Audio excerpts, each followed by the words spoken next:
সামনে কোরবানি, হজ। আমরা কোরবানি এবং হজকে সামনে রেখে আমরা হজের আলোচনা শুরু করেছি। আজকে আমরা হজের বাকি আলোচনা ইনশাল্লাহ শেষ করে দিব।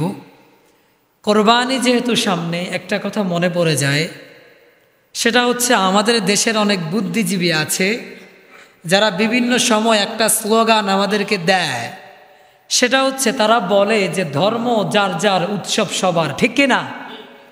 যখন হিন্দুদের যখন কোনো অনুষ্ঠান হয়, যখন কোনো পূজা, এই যে হলিডে, রং মাখামাখি, এই সমস্ত দিনগুলোতে তারা আমাদেরকে বলে যে ধর্ম যার যার, উৎসব সবার। তার মানে হচ্ছে ধর্ম অমুসলিমদের হোক, কোনো সমস্যা নাই, তুমি মুসলমানের সন্তান, তুমিও সেখানে অংশগ্রহণ করো। হে হলিডেতে তুমিও যাও, রং মাখামাখিতে তুমিও যাও, তুমিও তাদের সাংস্কৃতিক, তাদের সংস্কৃতি, তাদের কালচার, এটার সাথে নিজেকে মিলিয়ে তুমিও তাদের সাথে এই অনুষ্ঠানটা পালন করো। আমাদেরকে তারা এটা বুঝায় ধর্ম যার হোক, কোনো সমস্যা নাই, অনুষ্ঠান সবাই করবে। আর সেই অনুষ্ঠানে মুসলমানদের ছেলেরা, মুসলমানদের মেয়েরা, যুবক যুবতীরা কোনো কিছু ছাড়াই, কোনো বাদ বিবেচনা, কোনো কিছু করা ছাড়াই সে সমস্ত অনুষ্ঠানগুলোতে তারাও অংশগ্রহণ করে। নির্লজ্জের মতো, বেহায়ার মতো সেখানে তারাও রং মাখামাখি করে। বিশ্ববিদ্যালয়ের ছেলে মেয়েগুলা সে অনুষ্ঠানে অংশগ্রহণ করে। আরে বলতে চাই, তুমি এত নির্লজ্জ বেহায়া কিভাবে হলা? তুমি যে শবে বরাতের অনুষ্ঠান করো, কই সেখানে তো অন্য কোনো ধর্মের মুসলমান, অন্য কোনো ধর্মের মানুষদেরকে আসতে তো আমরা দেখি না। তুমি যে শবে কদরের অনুষ্ঠান করো, সেখানেও তো অন্য কোনো ধর্মের মানুষ আমরা দেখি না। তুমি যে ঈদ উল ফিতরের অনুষ্ঠান করো, সেখানে তো অন্য কোনো ধর্মের মানুষ আমরা দেখি না। আরে তুমি যে কোরবানির অনুষ্ঠান করো, সেখানেও তো আমরা অন্য কোনো ধর্মের মানুষদেরকে দেখি না। যারা বলবে ধর্ম যার যার, উৎসব সবার, তাদেরকে আমরা বলতে চাই, সামনে আমাদের কোরবানি ঈদ, আসো আমাদের সাথে একসাথে গরু জবাই করো, আমাদের সাথে একসাথে গরুর গোশত খাওয়ার মধ্যে অংশগ্রহণ করো। ঠিক কিনা? এজন্য ধর্ম যার যার, উৎসব সবার, এমন স্লোগান কোনো মুসলমানের সন্তান দিতে পারে? ধর্ম যার, উৎসব তার। ঠিক কিনা? ধর্ম যার, উৎসব তার। ধর্ম যার যার, উৎসব সবার, এমন স্লোগান মুসলমানের মুখে অন্তত মানায় না। ঠিক কিনা? মনে রাখবেন, আলেমরা যেটা বলবে সেটার মধ্যেই আপনার জন্য কল্যাণকর। আপনি চিন্তাও করতে পারবেন না, আপনি চিন্তাও করতে পারবেন না। বর্তমান সময়ে আপনি অবাক হয়ে যাবেন, আমেরিকাতে প্রতি বছর $223 বিলিয়ন শুধুমাত্র মদের কারণে খরচ করা হয়। মানে মদ খাওয়ার পরে যত ক্ষতি হয়, এই ক্ষতির যেই ক্ষতিপূরণ, এই ক্ষতিপূরণ স্বরূপ প্রতি বছর $223 বিলিয়ন সেখানে খরচ করা হয়। মানে একটা মানুষ মদ খেলো, মদ খাওয়ার পরে ভাঙচুর করলো, হত্যা করলো, কোনো জিনিসকে নষ্ট করলো, এই মদ খাওয়ার কারণে যত জিনিস নষ্ট হয়, যত ভাঙচুর হয়, দেশের যত ক্ষতি হয়, এই সবগুলা ক্ষতি মিলিয়ে $223 বিলিয়ন। 1 মিলিয়নে 10 লাখ। 1 মিলিয়নে কত? 10 লাখ। এমনি করে 10 মিলিয়ন, 100 মিলিয়ন, 500 মিলিয়ন, 1000 মিলিয়নে 1 বিলিয়ন। আর এমন করে শুধু 1 বিলিয়ন নয়, 223 বিলিয়ন। তাও টাকা না, ডলার। $1 প্রায় 100 কত টাকা যেন। তাহলে আপনি হিসাব করতে করেন যে কত কোটি কোটি টাকা শুধু এই মদ খাওয়ার কারণে ওই দেশের মধ্যে শুধু প্রতি বছর নষ্ট হচ্ছে। আমাদের দেশে এই খরচগুলা শুধুমাত্র ওলামায়ে কেরাম যে সতর্ক করতেছেন, মানুষদেরকে যে বলতেছেন, শুধু এই জন্যই বেঁচে যাচ্ছে। ঠিক কি না? খরচ কাকে বলে আপনি চিন্তাও করতে পারবেন না। বর্তমান সময়ে যুবকদের, যুবক যুবতীদেরকে ধ্বংস করার জন্য সবচেয়ে বড় পরিকল্পনা যেটা, সেটা হচ্ছে ট্রান্সজেন্ডার মতবাদ। একটা ছেলে যখন নিজেকে মেয়ে মনে করবে, সে মেয়ে। একটা মেয়ে যদি নিজেকে ছেলে মনে করে, তাহলে সে ছেলে। এই ট্রান্সজেন্ডার মতবাদ গোটা বিশ্বে আজকে ছড়িয়ে গিয়েছে, আপনি চিন্তাও করতে পারবেন না। এবার আসেন আমরা একটা হিসাব যদি আপনাদেরকে দিই, যে ট্রান্সজেন্ডার মতবাদ, যে ছেলেটা পুরুষ, সে যদি মেয়ে হতে চায়, তাহলে পুরুষ থেকে মেয়ে হতে গেলে তাকে 1,40,000 ডলার গুনতে হবে। এবার কোনো মেয়ে যদি ছেলে হতে হয়, তাহলে মেয়ে থেকে যদি সে ছেলে হয়, তাহলে তাকে গুনতে হবে 1,25,000 ডলার। এবার আপনি আসেন লিঙ্গ, যদি কেউ লিঙ্গ মানে সার্জারি করে, তাহলে তাকে গুনতে হবে 30,000 ডলার। এরপরে আসেন যদি চেহারা মানে সার্জারি করে, তাহলে তাকে গুনতে হবে 25,000 থেকে 60,000 ডলার। এরপরে আপনি আসেন ব্রেস্ট সার্জারি যদি কেউ করে, তাহলে তাকে গুনতে হবে 5,000 থেকে 10,000 ডলার। আর এই যে একটা ছেলে নিজেকে অপারেশনের মাধ্যমে এই যে অস্ত্র মানে পাচার করে সেই যে মেয়েতে পরিণত করেছে, নিজের বেশভূষা সব কিছু নিজেকে পরিবর্তন করেছে, নিজের লিঙ্গ ব্রেস্ট সব কিছুকে অপারেশন করে নিজেকে মেয়েতে পরিণত করেছে, প্রতি বছর তার শরীরের মধ্যে মেয়ের হরমোন পুশ করতে হবে। কারণ মেয়েদের দাড়ি গজায় না, আমাদের দাড়ি গজায়। এটা হরমোন পরিবর্তন হওয়ার কারণে, হরমোনের যে চেঞ্জ এটা থাকার কারণে। তাহলে প্রতি বছর তাকে শুধু হরমোন গণার জন্য প্রতি বছর তাকে 1,000 ডলার করে খরচ করতে হবে। এবার আপনি বুঝেন, লক্ষ লক্ষ টাকা খরচ করে একটা ছেলে মেয়ে হবে, একটা মেয়ে ছেলে হবে, আবার প্রতি বছর হরমোন দেওয়ার জন্য 1,000 ডলার, প্রায় 1,00,000 টাকার উপরে তাকে খরচ করতে হবে। আর এই টাকাগুলো কারা নিচ্ছে এটা আপনি চিন্তাও করতে পারবেন না। এই যে ট্রান্সজেন্ডার যে মতবাদ ছেলে মেয়েদেরকে ধ্বংস করে দিচ্ছে, এটার যে মার্কেটটা, এটা 2017 সাল পর্যন্ত এটার বিজনেস ছিল 11.5 কোটি ডলার। 11.5 কোটি ডলার 2017 সালে ছিল। আর 2024 সালে এসে এটা দাঁড়াবে 95 কোটি ডলারেরও বেশি, প্রায় 97 কোটি ডলার। তাহলে আপনি চিন্তা করতে পারেন, আমাদের ছেলে মেয়েদেরকে ধ্বংস করে দিয়ে কোটি কোটি টাকা তারা হাতিয়ে নিয়ে যাচ্ছে। এজন্য প্রিয় যুবক ভাই, তোমাদেরকে এই রঙিন পৃথিবীর রঙিন মানুষেরা যেগুলা দেখাবে, সেগুলোর মধ্যে তোমাদের জন্য চিরদিনের জন্য ক্ষতি নিহিত রয়েছে। আর তোমাদের প্রিয় যারা তোমাদের বন্ধু যাদেরকে মনে করো আলেম ওলামারা তোমাদেরকে সতর্ক যে জিনিস থেকে করতেছেন, আলেম ওলামারা তোমাদের দুনিয়া থেকেও তোমাদেরকে বাঁচিয়ে দিচ্ছেন, পরকালেও বাঁচিয়ে দিচ্ছেন, ঠিক কি না? কিন্তু আফসোসের বিষয় হচ্ছে যে আলেম ওলামারা নসিহা করবেন, যে আলেম ওলামারা মানুষদেরকে সতর্ক করবেন, যে আলেম ওলামারা ঐক্যের দাওয়াত দিবেন, সেই আলেম ওলামাদের মাঝেও আজকে অনেক কাদা ছোড়াছুরি, ঠিক কি না? বলতে অবাক লাগে, বাংলাদেশের একটা বাউল শিল্পী আছে, আপনারা চিনবেন, গিয়াসউদ্দিন আত-তাহিরি, চেনেন? যে একটা বাউল শিল্পী, এই বাউল শিল্পীটা আজকে শায়েখ আহমদুল্লাহর বিপক্ষে কথা বলতেছে। কেন কথা বলতেছে?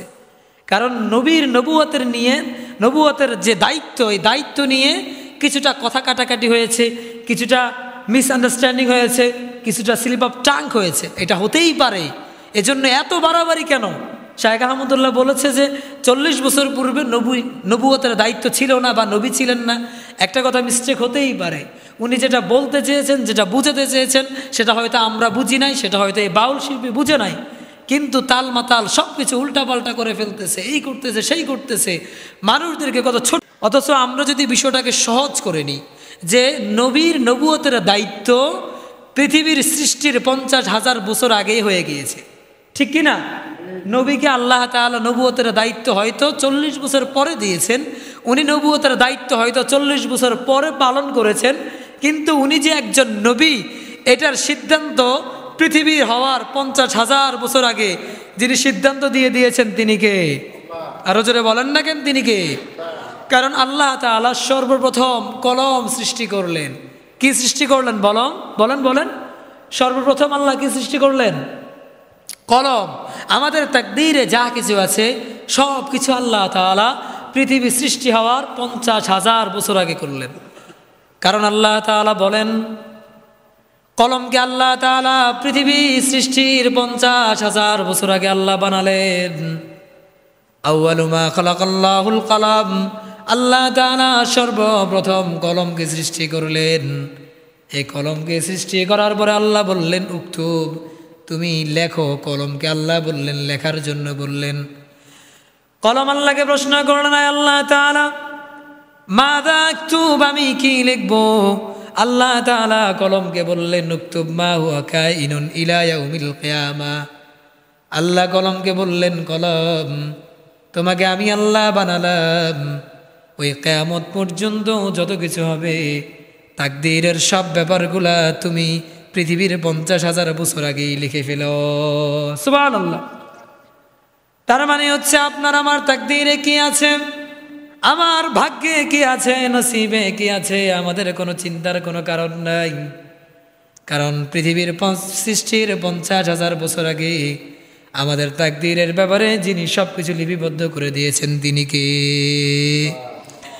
এজন্য আপনার রিজিকে যেটা আছে, আপনার ভাগ্যে যেটা আছে, আপনি সেটা একদিন না একদিন অবশ্যই পাবেন। আপনি পৃথিবীতে কতগুলা দানা কতগুলা চালের ভাত খাবেন, আপনি পৃথিবীতে কতদিন বেঁচে থাকবেন, কেমন জীবিকা হবে, কেমন রিজিক হবে, কেমন বাড়ি হবে, সব কিছু যিনি লিপিবদ্ধ করে দিয়েছেন তিনি কে? এজন্য রিজিকের ফয়সালা আসমানে হয়, রিজিকের ফয়সালা জমিনে হয় না। আপনিও একজন কাপড়ের দোকানদার, পাশেও একজন কাপড়ের দোকানদার, দুইজনের দোকানে যখন কোনো কাস্টমার আসবে আপনি এটা চিন্তা করবেন না যে আমার পাশের দোকানদারের কাছে কাস্টমার চলে গেল, আমার রিজিক মনে হয় চলে গেল। আপনি এটা বিশ্বাস করবেন আল্লাহ তাআলা আপনার রিজিক পৃথিবী সৃষ্টি হওয়ার 50,000 বছর আগেই আল্লাহ তাআলা লিপিবদ্ধ করে দিয়েছেন। সুবহানাল্লাহ। এজন্য রিজিক নিয়ে কোনো চিন্তা নাই, তাকদীর নিয়ে কোনো চিন্তা নাই। বিশ্ব নবীর নবুয়তের দায়িত্ব আল্লাহ তাআলা হয়তো নবীর 40 বছর পরে দায়িত্ব পালন করা শুরু করেছেন। আল্লাহ তাআলা বিশ্ব নবীকে নবী হিসাবে পৃথিবী সৃষ্টির 50,000 বছর আগে আল্লাহ দায়িত্ব দিয়ে দিয়েছেন, ঠিক কিনা? এই যে না আর কোনো ঝগড়া থাকবে না। হ্যাঁ, আল্লাহ তো নবীকে নবুয়ত করো, নবুয়তের দায়িত্ব দিয়েছেন, আল্লাহ নবী বানিয়েছেন পৃথিবীর সৃষ্টির অনেক আগে আল্লাহ নবীকে নবী বানিয়েছেন, নবুয়তের দায়িত্ব দিয়েছেন, কিন্তু সেই দায়িত্বটা তিনি 40 বছর পরে পালন করেছেন। বিষয়টা এতটুকুই। এটা নিয়ে মারামারি কাটাকাটি ঝগড়া ঝাঁটি এগুলা করার কোনো দরকার। আল্লাহ সবাইকে বুঝার তৌফিক দান করুক, আমরা বলি আমিন। গত জুমাতে আমরা হজের মৌলিক কিছু বিষয় নিয়ে কথা বলেছি। এই জুমাতে আমরা আলোচনা করব হজের কিছু ফজিলত। যারা হজ করবে তাদেরকে আল্লাহ তাআলা কি ফজিলত দিবেন, হজের ফজিলত নিয়ে আমরা কয়েকটি কথা বলবো হাদিসের উদ্ধৃতি দিয়ে। আল্লাহ তাআলা আমাদেরকে সঠিকটা বলার তৌফিক দান করুক, আমরা বলি আমিন।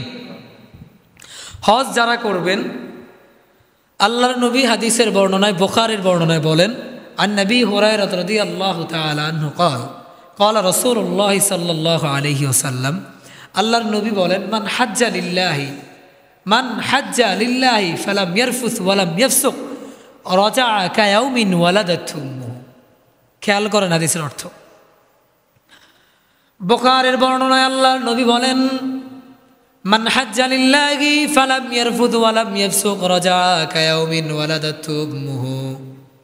আল্লাহর নবী বলেন, যেই লোকটা আল্লাহর জন্য হজ করলো, ফালাম ইয়ারফুদ, কোনো অশ্লীল কোনো কথা বলল না, ওয়ালাম ইয়াফসুক, কোনো অশ্লীল কোনো কাজ করলো না। এরপরে আল্লাহর নবী বলেন, যেই লোকটা হজে কোনো অশ্লীল কোনো কথা বলে না, অশ্লীল কোনো কাজ করে না, সেই লোকটার ব্যাপারে আল্লাহর নবী বলেন, রাজাআ কায়াউমিন ওয়ালাদাতহু উম্মুহু, ওই লোকটা হজ থেকে এমনভাবে ফিরে আসবে, একটা সন্তান যখন মাতৃগর্ভ থেকে দুনিয়াতে আসে তার জীবনে যেমন করে কোনো গুনাহ থাকে না, এমন নিষ্পাপ হয়ে হাজি তার বাড়িতে ফিরে আসে। সুবহানাল্লাহ। এরপরে আল্লাহর নবী তিরমিজির বর্ণনা অন্য একটা হাদিসে বিশ্ব নবী বলেন, আল্লাহর নবী হযরতে আমর ইবনুল আসকে বলেন, ইয়া আমর, তিরমিজির বর্ণনায় আল্লাহর নবী বলেন, মান হাজ্জা, যেই লোকটা হজ করলো, ওয়ালাম ইয়ারফুদ ওয়ালাম ইয়াফসুক, কোনো অশ্লীল কোনো কথা বললো না, অশ্লীল কোনো কাজ করলো না, গুফিরা লাহু মা তাকাদ্দামা মিন যামবিহি, আল্লাহ তাআলা তার পিছনের যতগুলা গুনাহ আছে সবগুলা গুনাহ আল্লাহ ধুয়া মুইসা পরিষ্কার করে দেয়। সুবহানাল্লাহ। এরপরে মুসলিম শরীফের বর্ণনায় আল্লাহর নবী আরেকটি হাদিসের ভিতরে বলেন, আল্লাহর নবী আমর ইবনুল আসকে বলেন, ইয়া আমর, আল্লাহর নবী আমর ইবনুল আসকে বলেন, আমর আমা আলিমদা, তুমি কি জানো না, আল্লাহর নবী প্রশ্ন করতেছেন আমর ইবনুল আসকে, ও আমর ইবনুল আস, তুমি কি জানো না তিনটা জিনিসের কথা আল্লাহর নবী বলেন, এই তিনটা জিনিস তার পূর্বের সবগুলা গুনাহ ক্ষমা করে দেয়। সুবহানাল্লাহ। আল্লাহর নবী বলেন আমা আলিমতাম আন্নাল ইসলাম আয়াদিমু মা কানা ক্বাবলা।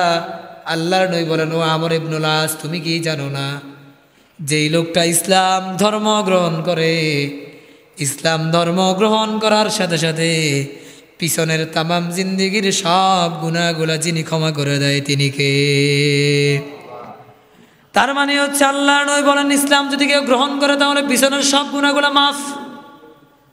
2 নম্বরে আল্লাহর নবী বলেন ও আমর ইবনুল আস, তুমি কি জানো না ও আন্নাল হিজরাতা তাহাদিমু মা কানা ক্বাবলাহা, যেই লোকটা হিজরত করবে নিজের ঘর ছেড়ে চলে যাবে, ইসলামের জন্য হিজরত করবে, নিজের এলাকা ছেড়ে চলে যাবে, ওই হিজরত করাটা তার তামাম জিন্দেগির সবগুলা গুনাহ ক্ষমা করে দেয়। সুবহানাল্লাহ।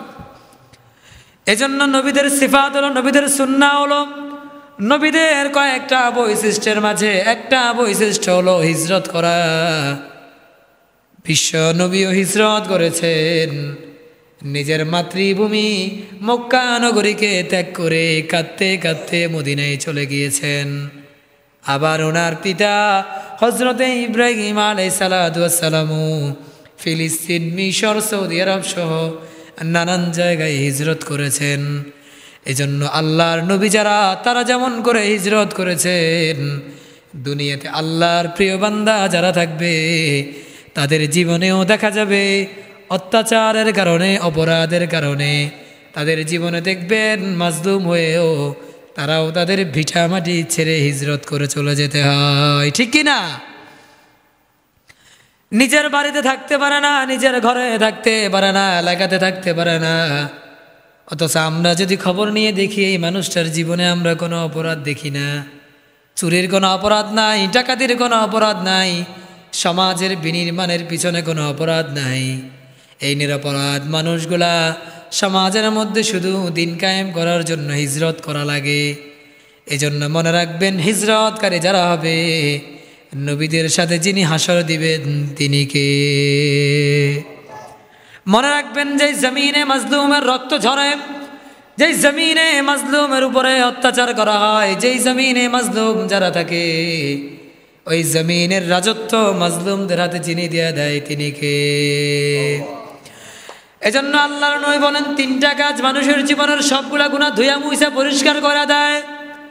একটা হচ্ছে আন্নাল ইসলাম আয়াদিমু মা কানা ক্বাবলা, কোন মানুষ যদি অমুসলিম থাকে আর যদি ইসলাম গ্রহণ করে তাহলে ইসলাম গ্রহণ করার সাথে সাথে তামাম জিন্দেগির গুনাহ যিনি ক্ষমা করে দেয় তিনি কে? ওয়ান্নাল হিজরাতা তাহাদিমু মা কানা ক্বাবলাহা, আর কোন মানুষ যদি ইসলামের জন্য যদি হিজরত করে তাহলে তার তামাম জিন্দেগির গুনাহ যিনি ক্ষমা করে দেয় তিনি কে? এরপরে আল্লাহর নবী 3 নম্বর বলতেছেন ওয়ান্নাল হাজ্জা, যেই লোকটা হজ করলো ইয়াহদিমু মা কানা ক্বাবলা, হজটা যদি সঠিকভাবে যদি করতে পারে তাহলে হজ করার কারণে তামাম জিন্দেগির সব গুনাহগুলা আল্লাহ মুহূর্তের মধ্যেই মাফ করে দেয়। সুবহানাল্লাহ। এজন্য হজ করবেন। হজের মধ্যে কোন হজ? হজটা হতে হবে হজ্জে মাবরুর। আল হাজ্জুল মাবরুর, কবুল হজ যেটা সেটা। আপনি জীবনে 100 হজ করলেন, একটা হজ কবুল হয় নাই, তাহলে কোনো ফজিলত, কিন্তু হজ করলেন একটা, ওই হজটা যদি আল্লাহ কবুল করে নেয় তাহলে হজ্জে মাবরুরের কি ফজিলত এবার শুনেন।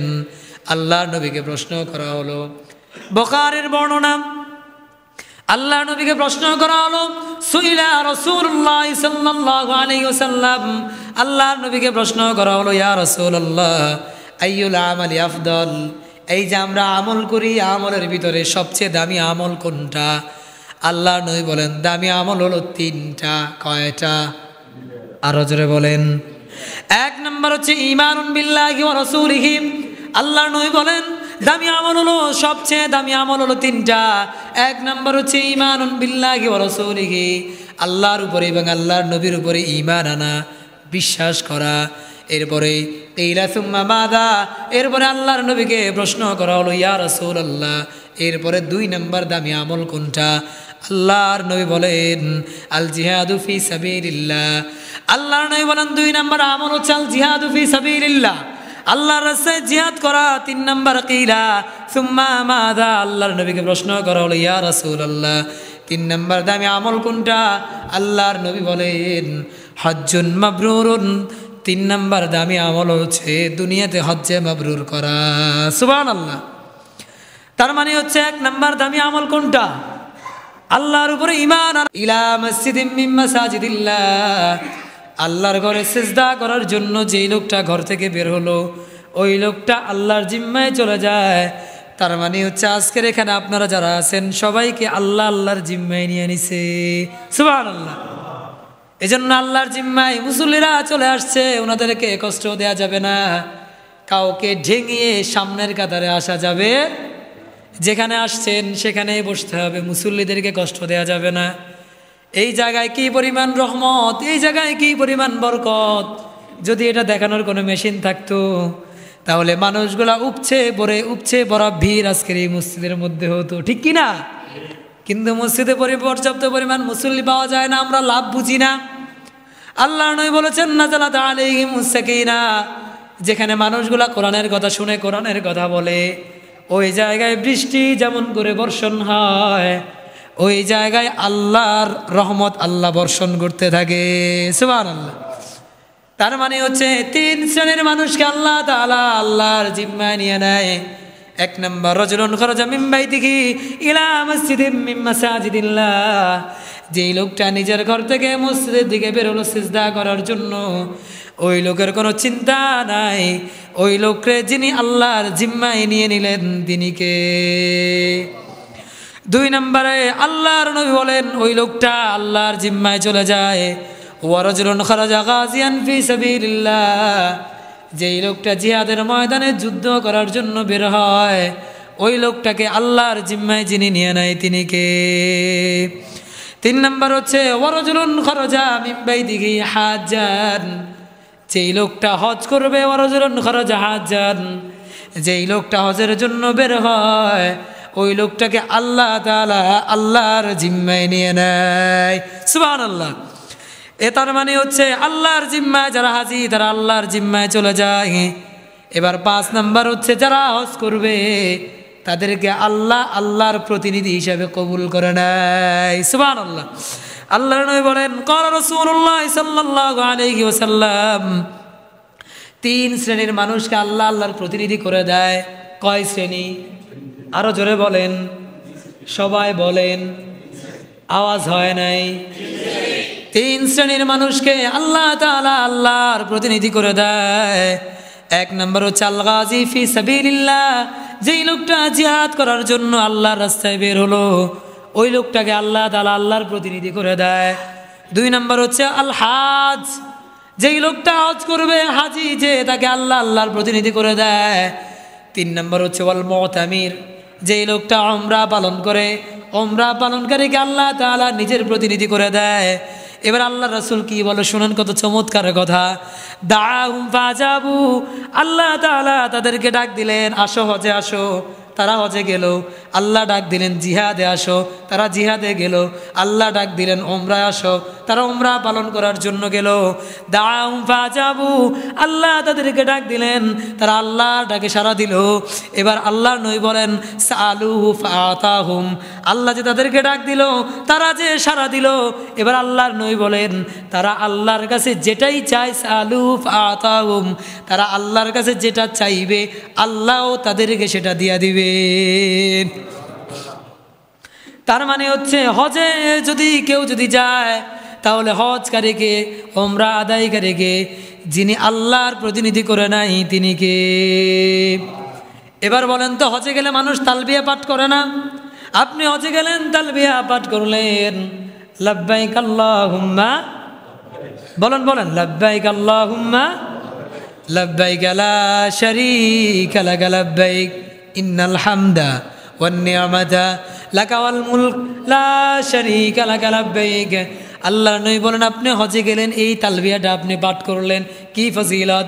আন সাল ইবনে সাদ রাদিয়াল্লাহু তাআলা আনহু قال قال رسول الله صلى الله عليه وسلم, সাল ইবনে সাদ রাদিয়াল্লাহু তাআলা আনহু থেকে বর্ণিত, তিনি বলেন আল্লাহর নবী বলেন মা মিন মুসলিমিন ইউলাব্বি ইল্লা লাব্বা, যেই মুসলমান হজে গেল আর তালবিয়া পাঠ করলো, এই যে লাব্বাইক আল্লাহুম্মা লাব্বাইক এটা পাঠ করলো, এটা পাঠ করার পরে কি হয়, মান আন ইয়ামিনিহি ওয়া শিমালিহি মিন হাজারিন আও শাজারিন আও মাদারিন, ওই লোকটা যখন তালবিয়া পাঠ করে তখন মিন শাজারিন, তখন হাজারিন পাথর, যতগুলা পাথর আছে, এরপরে আও শাজারিন যত গাছপালা আছে, আও মাদারিন যত কঙ্কর, যত মাটির ঢেলা যা কিছু আছে, আত্মায়ন কতি আল্লাহর দু মিনহা গুনা ওয়াহা গুনা, ওই লোকটা যখন তালবিয়া পাঠ করে তার আশেপাশের যত গাছপালা, যত পাথর, যত কিছু আছে সব কিছু ওই হাজির সাথে তালবিয়া পাঠ করা শুরু করে দেয়। এরপরে আসেন হজে, তারপরে 7 নম্বর ফজিলত হলো আল্লাহ নবী বলেন যে এই লোকটা তাওয়াফ করে, হজে গেলে কি তাওয়াফ করে না, ওই লোকটা তাওয়াফ করে।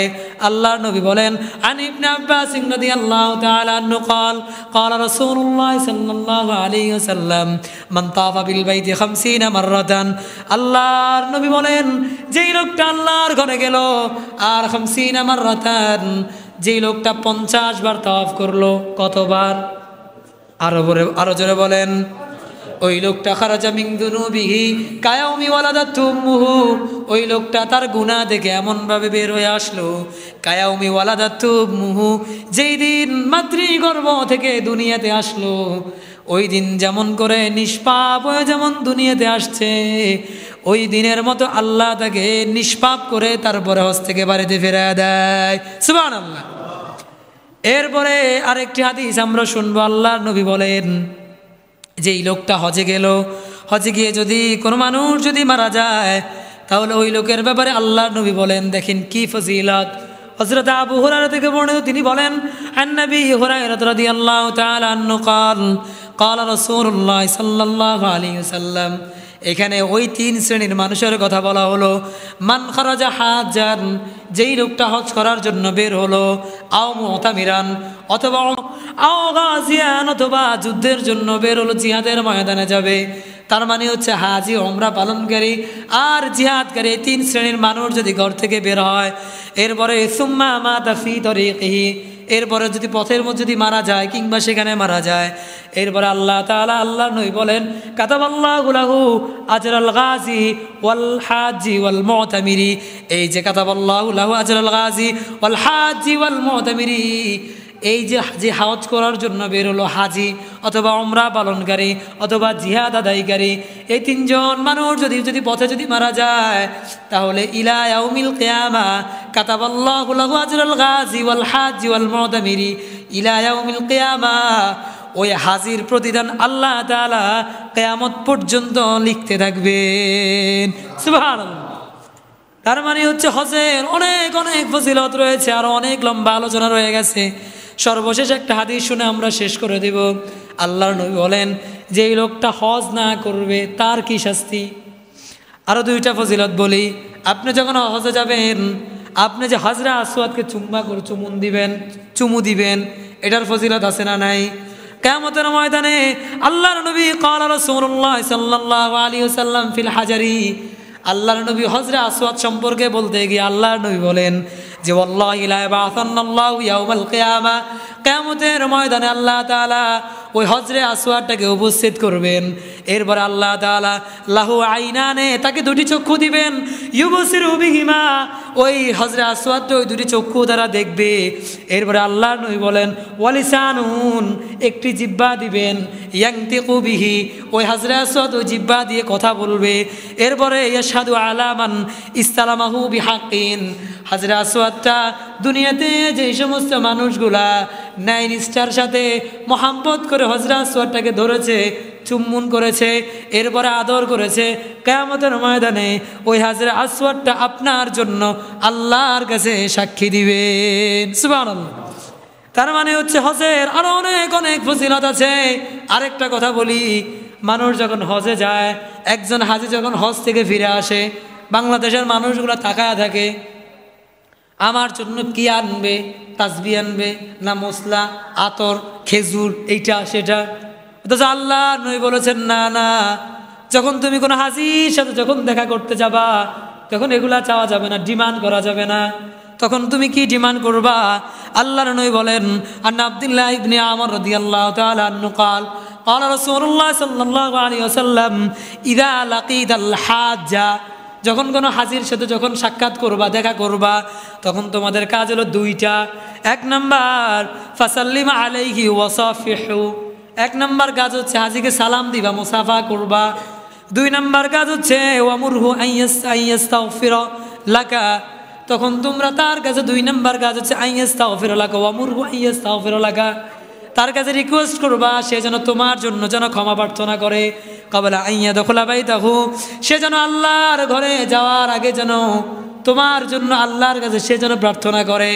কারণ ফাইন্নাহু মাগফুরুন লাহু, ওই হাজিটা যখন হজ করবে তখন তাকে আল্লাহ তাআলা মাগফুরুন লাহু, তার কোনো গুনাহ থাকবে না, তাকে আল্লাহ ক্ষমা করে দিবেন তুমি যদি তার কাছে দোয়া চাও। আর হাজি যদি তোমার জন্য দোয়া করে তাহলে আল্লাহ তোমার তামাম জিন্দিগির গুনাহগুলাও আল্লাহ মাফ করে দিবেন। সুবহানাল্লাহ। এরপর হজে গেলে জমজমের পানি আছে না নাই? আরো জোরে বলেন। আল্লাহ নবী বলেন জমজমের পানি সম্পর্কে একটা হাদিস বলে শেষ করে দিব। আন জাবির ইবনে আব্দুল্লাহ রাদিয়াল্লাহু তাআলা আনহু قال قال سمعت رسول الله صلى الله عليه وسلم يقول ماء زمزم لما شرب له إنا شفت عام تؤمن شفاء السقم। আল্লাহর নবী বলেন দুনিয়ার যত পানি আছে সবগুলা পানি শুধু পান করার জন্য, কিন্তু জমজমের পানি এমন একটা পানি, মাউ জমজম লিমা শুরিবা লাহু, এই জমজমের পানিটা কোনো মানুষ যদি নিয়ত করে খায় তাহলে মনের আশা যিনি পূরণ করে দিতে পারেন তিনি কে? এজন্য হাজির অনেক ফজিলত, হজের অনেক ফজিলত। আর হজ যারা করবে না তাদের কি শাস্তি? একটা হাদিস আন আবি উমামা রাদিয়াল্লাহু তাআলা আনহু قال قال رسول الله صلى الله عليه وسلم, আল্লাহর নবী বলেন যে যেই লোকটা হজ না করলো, মাল্লাম ইয়ামনাউ মিনাল হাজ্জি, যে লোকটা হজ করে নাই কিন্তু হাজাতুন জাহিরাতুন, তাকে কোনো মজবুত কোনো তারপর দুর্বল কোনো মজবুত কোনো অভাব তাকে কোনো ধরা দেয় নাই, নিষেধ করা নাই, শক্ত কোনো অভাব তার জীবনে আসে নাই।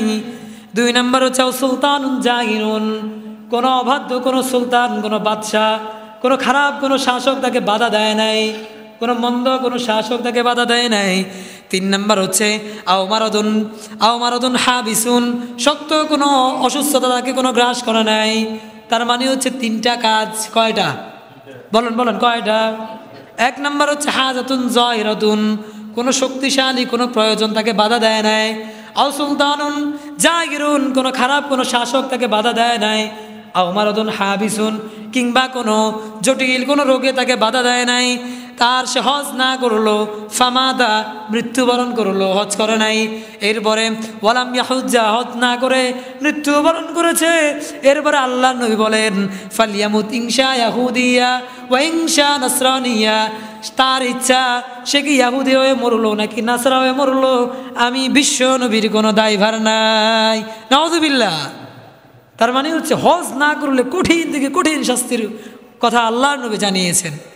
এজন্য আসেন, আমাদের যাদের অ্যাবিলিটি আছে, যাদের টাকা পয়সার সামর্থ্য আছে, আমরা আমাদের জীবনে হজটাকে অন্তত একবার করব।